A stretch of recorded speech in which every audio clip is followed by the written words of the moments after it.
Hey, kia ora, Helen Brahms here, coming to you live from Escondido in California. Oh, jeepers, my hair is a mess. Sorry.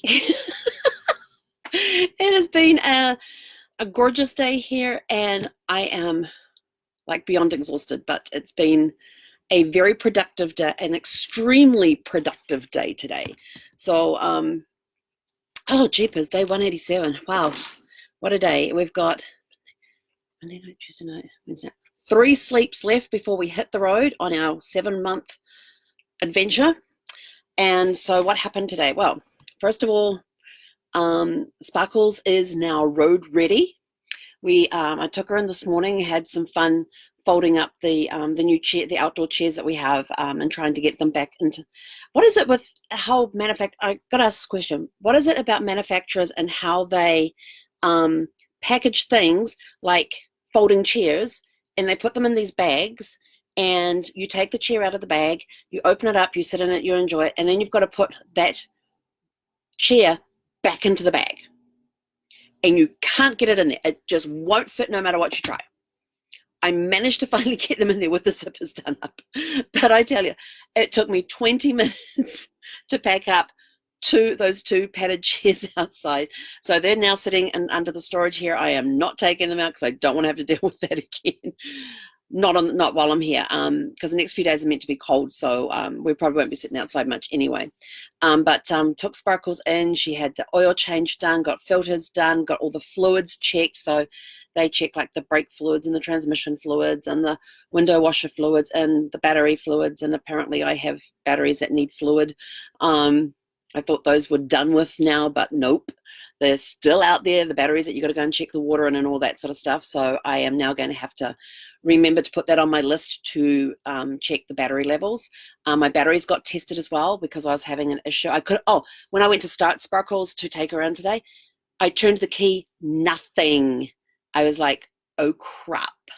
So I hit the auxiliary battery button and then turned the key and we got started. So, but they topped up the water in the batteries. They did tests on them. They all came back perfect. So didn't have to replace the battery. Although I found out these batteries only have a 4-year lifespan. So I don't even know when these batteries were changed. They couldn't read the dates on them. So they probably do need changing.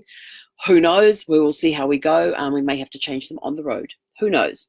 So, but everything was checked that needed to be checked. She got new wiper blades put on this morning because the ones that were on there were crap.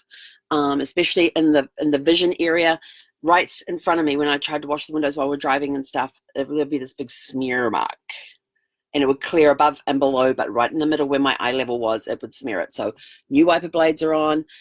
They tested the generator. Everything is in working order. They did the tire pressure for me. Yay. Because in RVs, the tire pressure is a little different than when you do it in cars. Yes, you have the higher pressure, but you got to base it on the weight of the vehicle as to how much air you put into your tires or something like that. So to be able to go into somewhere and say, can you please check my tires? That's all cool. So got all of that done. So that was really cool to get all of that stuff done. But while Sparkles was being serviced this morning after I dropped her off, I got the lift back here to pick up the rental car. And then I thought, oh my gosh, I haven't had breakfast. And it was like 9:30 at this point, 9:30, quarter to 10. So I'm taking myself out to breakfast. So I took myself on a brunch date. It was cool. I didn't go anywhere fancy or anything. I just went to Denny's and I had a make your own omelet, and I put in there mushroom, spinach, Swiss cheese, avocado, and ham. It was yum. Love that combination for a thing. And so then I headed over to REI because I wanted to get some tramping /hiking boots. Can't remember which word you got. The Americans. I know New Zealand we use tramping. You guys, I think, use hiking. So I need to get some boots so I can go up on the trails and stuff. But of course, first of all, I had to go get the socks, and I'm like standing there in the middle of the sock section. They have a sock section, and there's like 1,000 different socks there, and I'm like, oh crap. I knew I wanted ones with merino wool in because they are the best when it comes to tramping socks. Great, they're durable. They great wicking, natural antibacterial. Keep your feet cool, temperature control your feet. So cool when they need to be, warm when they need to be, that sort of stuff. And I'm standing there looking like a a lost soul, and this person comes up, this woman Karen comes up, and she's great. She helped me point out where all the wool socks were, and told me, this is interesting, that if you are a member with REI, or membership with REI, you got to get that. If you don't have it and you go outdoors a lot, great place to go get camping equipment, cycling, whatever you need, and the outdoor stuff. But as a member, because they're part of a co-op, you're part of a co-op, with things like the socks, if you buy 3 pairs, you get 20% off the pairs as long as they're at full price. So socks on sale don't qualify.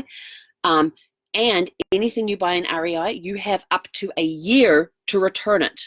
I was like, sweet. So if I don't like my boots that I got, I ended up with getting burned by the, I was there for 2 hours trying on boots, finally found a pair, but then I discovered, I couldn't figure out what my fingers were, so I looked at my fingers, and I've actually got, I don't know if you can see that, but I've got burns on my little fingers from tightening the laces. So who knew you could get, I've heard of carpet burns and all of that sort of stuff, and rope burns. You can get burns from laces too. So I guess it's like a rope burn, because it is kind of a very thin rope. So you can get burned by your laces. So especially when you're trying on as many pairs as I tried on. But I finally got a pair that were very comfortable. I got my socks, tried on with the boots. And of course, by the time I'd done this, I could tell my feet were swollen up to what they would normally be during the day. So I was able to get the good fit on that. Then I went downstairs to where they had the backpacks, because I needed to have a good backpack for when we're doing day hikes and stuff. And so what they do is they open up this drawer, and there's like this light fluffy cushion, and that represents your clothes. And then because you're doing day hiking, they said, okay, so if you're doing day hiking, you're probably carrying about 5 pounds worth of weight. So here's a cushion that's weighs 5 pounds, and put this in to give you the bulk of clothing, and that's probably about the weight that you would be carrying. So I put it into this one backpack, and I tried on. They actually have them divided into women's backpacks and men's backpacks. And yes, there is a difference between how the backpacks are designed. Like the women's one, they've got narrower straps, because we tend to have narrower shoulders than some men, so narrower straps, and also the length of the backpack is different as well, so that it sits differently, and it's tailored for the hips as well. So I got this. I tried one of the men's ones on, and it just wasn't working. Got the women's one out there, tried it on. I had the 5 pound bag in the bottom of it. I had the fluffed up cushion in there as well. Put it on there. Got the straps all adjusted and everything else. Could not tell I had a backpack on. Could not tell I had a backpack on. It was that comfortable, and I had the waist strap on, and I had the cross chest strap on. This one you can also buy a bladder to put in there for fluids, because I've got a little hose thingy on the back of it where you can.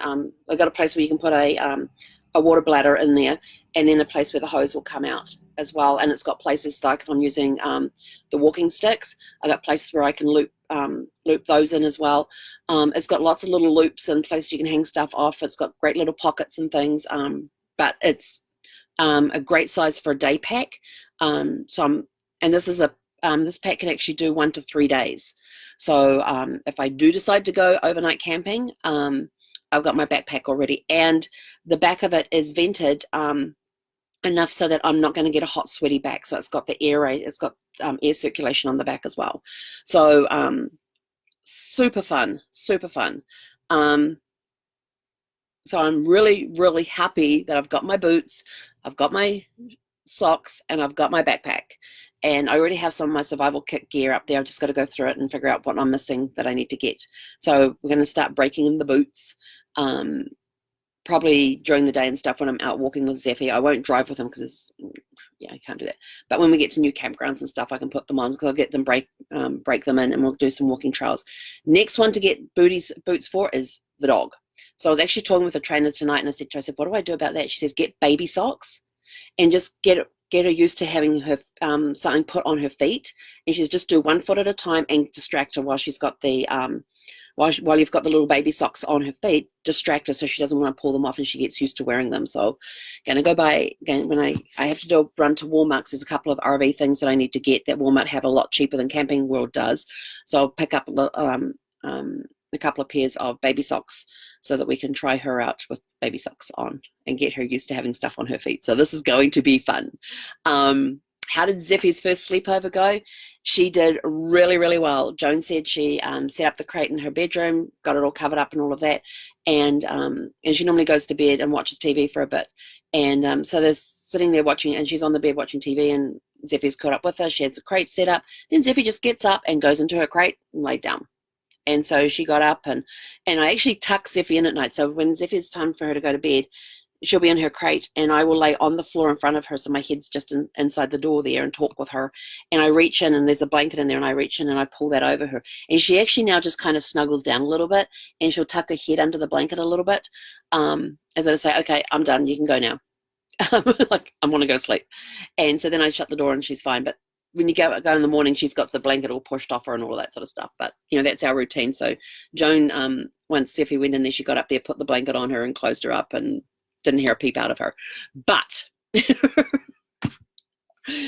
this dog.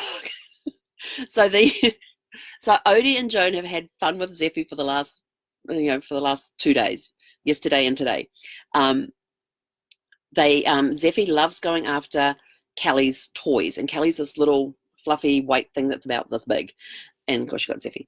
And Zephy for some reason loves her toys. So Odie was getting the toys and taking them out of Zephy's reach and putting them up on the dresser. Now, it's not a high dresser, it's kind of a medium height dresser.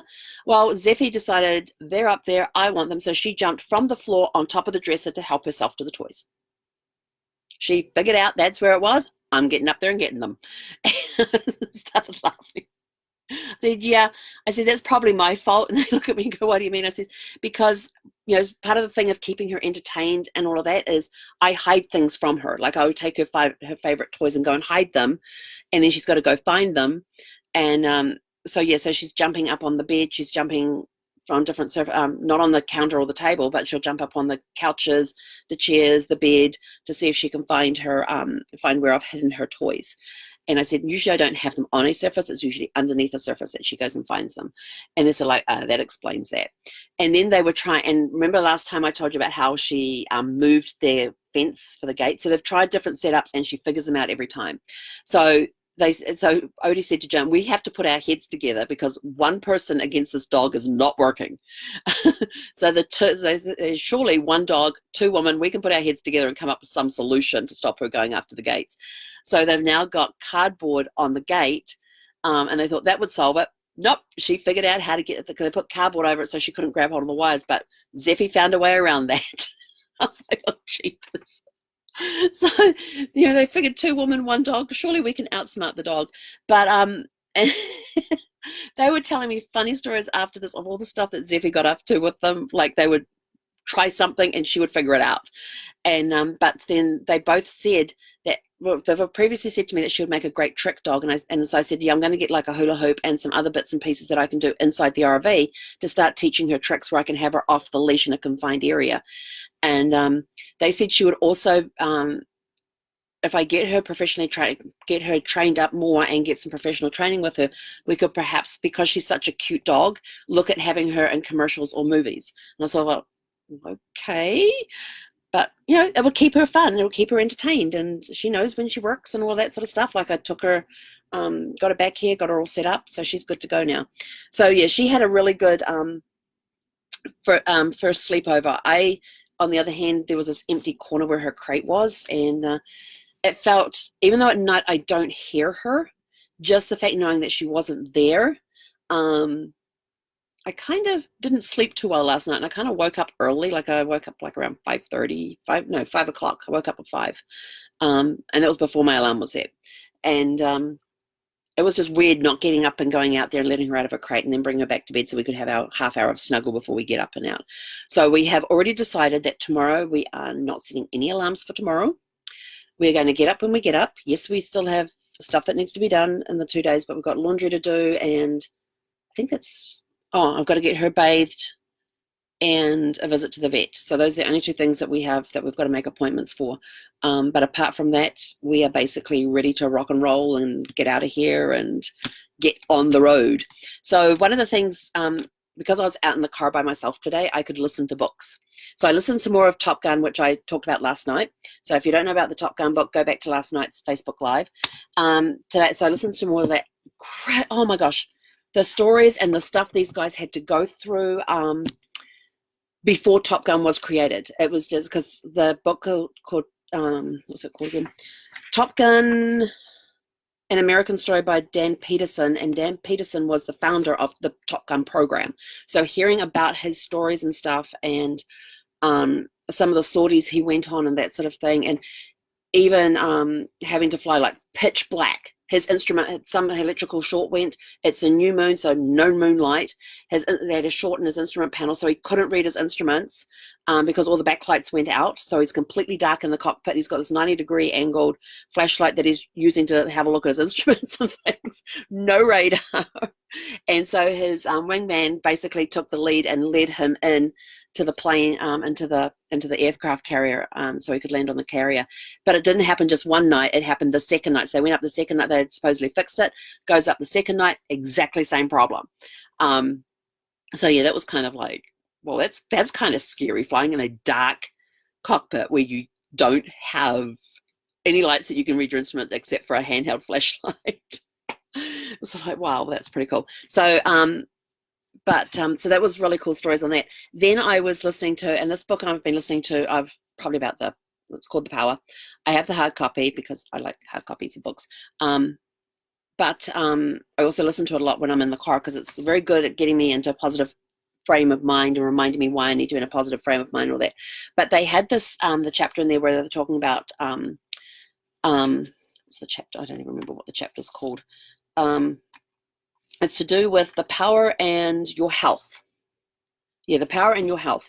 And they have this thing in there that said, and this has actually been scientifically proven, according to what the book says, but they say the scientists at the Institute of Heart Math, so heart as in beating heart and math as in solving numerical problems, in California. I did not know there was an institute called that, but the scientists at the Institute of the Heart Math in California have shown that the magnetic field of the heart is 5,000 times more powerful than the magnetic field of the brain and reaches out several feet from our bodies.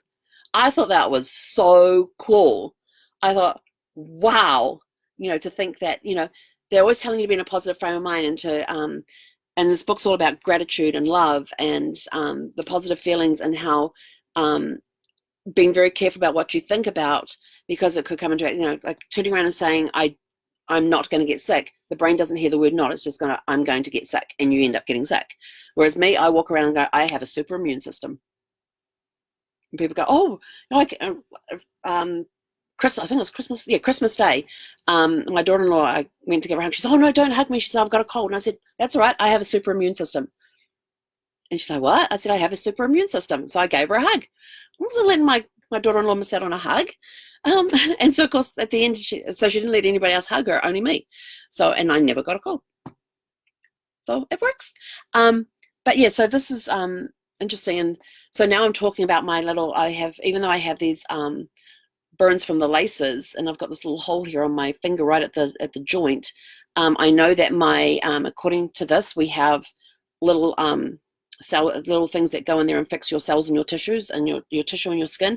So my skin and tissue team is working on the little hole here, and they'll have that repaired real quick because they're working diligently, and it's starting to feel a little bit, it's not as painful as it was earlier. So they're obviously doing their job.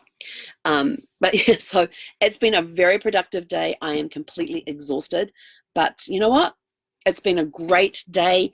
We are, Zephy and I are ready to hit the road. We just got to get a couple of things done. Tomorrow we are sleeping in a little bit. And then we'll get some appointments made for her to go in and get, because I need to get her traveling records for when we go international. So when we go into Canada, she's going to need documentation and all that. So I need to get copies of that. Get her, her flea and tick is only a 3-month thing, and that expires this month. So I need to get a refill on that, and the heartworm stuff. So we've got to get that all taken care of, and then we can hit the road. Oh, I'm going to get her groomed as well because it's time she had a bath and her nails are getting a little on the long side. But yeah, so we're ready to hit the road. Really looking forward to this. And it's just going to be a huge, huge adventure. It's going to be so much fun. There's going to be a lot of stuff we're going to get to do along the way, a lot of people we're going to get. to meet along the way, and I've got a whole bunch of messages I have to send people who have said, oh, let me know when you're in town. Excuse me. So I've got people that are already on the route that we're going across the I-10. So well, if you're stopping here, let's get to, excuse me. So now I have to sit down and probably be sending messages to them tonight with the details of when I arrive in town and when I'm leaving and that sort of thing. So that's it from me. Heart versus the brain. Who knew that the heart is 5,000 times more magnetic than the brain? I loved that. Well, that is so cool because, you know, so maybe we should be thinking more with our heart of love instead of trying to figure out why the power of love is better than, I don't know, or why we should always, instead of asking ourselves why and using the brain, just let the heart lead. Let the heart lead. Okay, that's it from me. I'm out of here. Have a super fantastic sparkling evening. We will catch you guys tomorrow. Hekonera.